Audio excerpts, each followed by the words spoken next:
Welcome, everybody. I'm Anne Hogan. I'm the Director of Education at the Royal Academy of Dance. And I want to extend a warm welcome to all of you to the Dance UK and the RAD Mentor Training Day. It's just a real pleasure for the RAD to host this event and to have worked collaboratively with the Dance UK about it. Both organizations are dedicated to excellence in dance training and education, and we support, value, and implement mentoring as part of our approach to dance and dance education.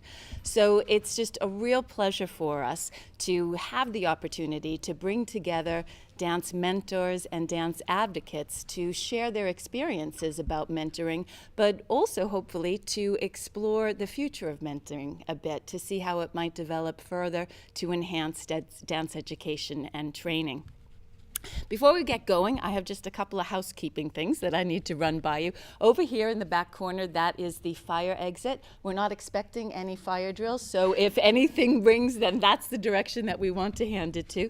The ladies' rooms are on this floor, just out the door and to the left, and the men's rooms are on the floor above us and also below.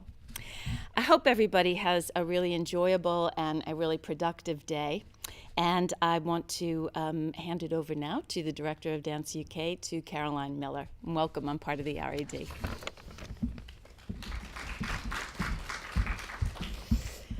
Thank you, Anne. I really want to say first thank you to the Royal Academy of Dance. They've been a partner particularly with us on the dance teaching mentoring programme, which was new last year.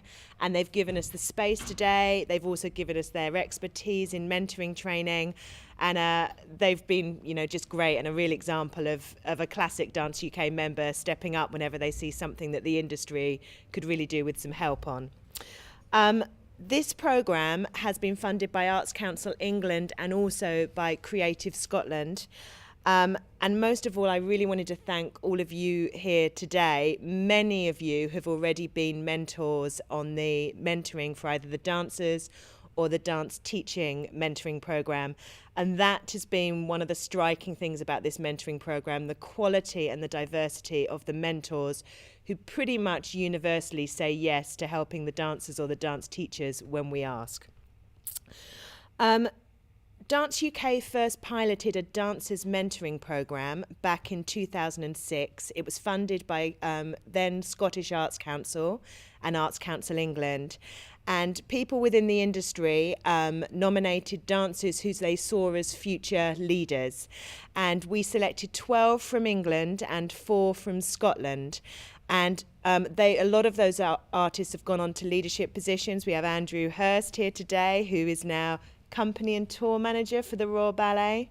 We have Rachel Creechet here, who is senior lecturer at Leeds Beckett University in the dance department. Is that right? Yeah. There was also Stina Nelson and Pedro Mercado, who are now co-artistic directors of Canduco, and James McGilvray, who was then a dancer in Scottish Dance Theatre, who was mentored by Gregory Nash, and at that point he stepped up to become interim artistic director of Scottish Dance Theatre, and he now works at London Contemporary Dance School.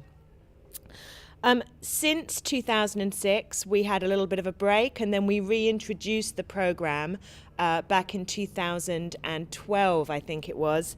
And we've now supported a total of 123 dance artists and teachers who've all been mentored by people in high-profile leadership positions, either in dance or the arts, or we don't actually draw a line. You could actually be mentored by anybody in a leadership position in any parts of society.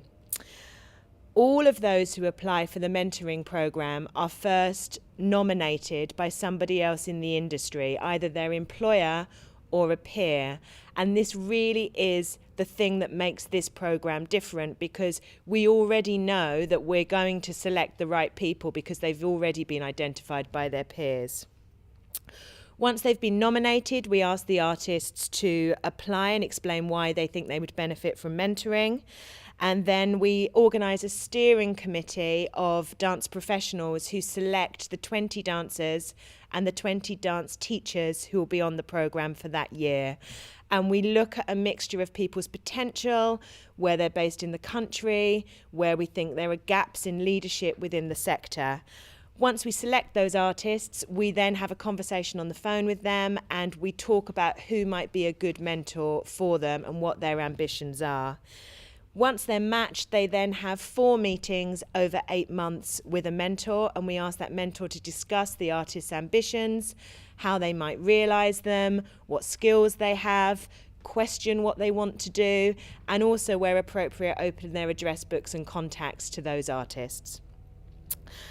We do currently organise training for the mentees, but we've never until today actually organised any training for the mentors, and I think it's been a real gap in the programme.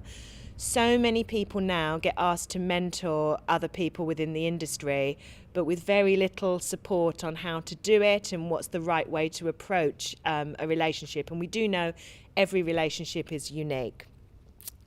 Today we're going to be filming this morning's session so that afterwards we can upload the information that we share today on danceuktv.com, and then it'll be an open resource for anybody who wants some advice on mentoring.